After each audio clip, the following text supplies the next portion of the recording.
গুজব, অপতথ্য, মানহানি এরগুলো নতুন করে সংজ্ঞায়িত করা হবে।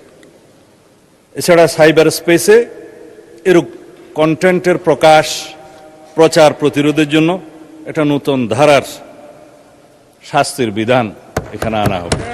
কিছুদিন যাবৎ আমরা সবাই লক্ষ্য করছি বাংলাদেশের সরকারের প্রধান, তার স্ত্রী, তার কন্যা, আমারও আছে, আমারও স্ত্রী পুত্র কন্যাকে দিয়েছে, অনেকেরই গুরুত্বপূর্ণ রাজনৈতিক ব্যক্তিত্ব এবং সমাজের গুরুত্বপূর্ণ ব্যক্তি তাদের পরিবারের সদস্যদের নিয়ে অথবা রাজনৈতিকভাবে প্রতিপক্ষ বিবেচনায় যে সমস্ত কন্টেন্ট সামাজিক যোগাযোগ মাধ্যমে, ভার্চুয়াল মিডিয়ায় প্রকাশিত হচ্ছে স্বাধীনতার নামে এবং মত প্রকাশের স্বাধীনতার নামে, সেটা আসলেই মত প্রকাশের স্বাধীনতা কিনা সেটা পুনরায় সংজ্ঞায়িত করা দরকার।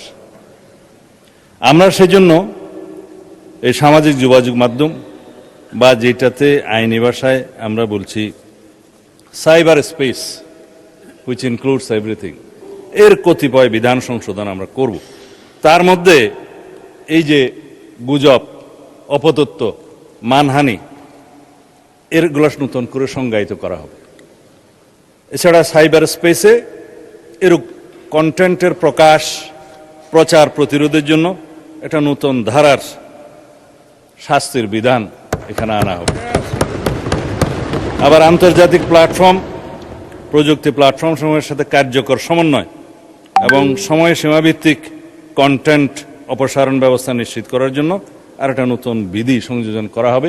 কারণ এখন আমরা রিকোয়েস্ট করি, হয়তো 6 মাস পরে সেটা অপসারণ করে নাও করতে পারে, সেজন্য এটা আনা।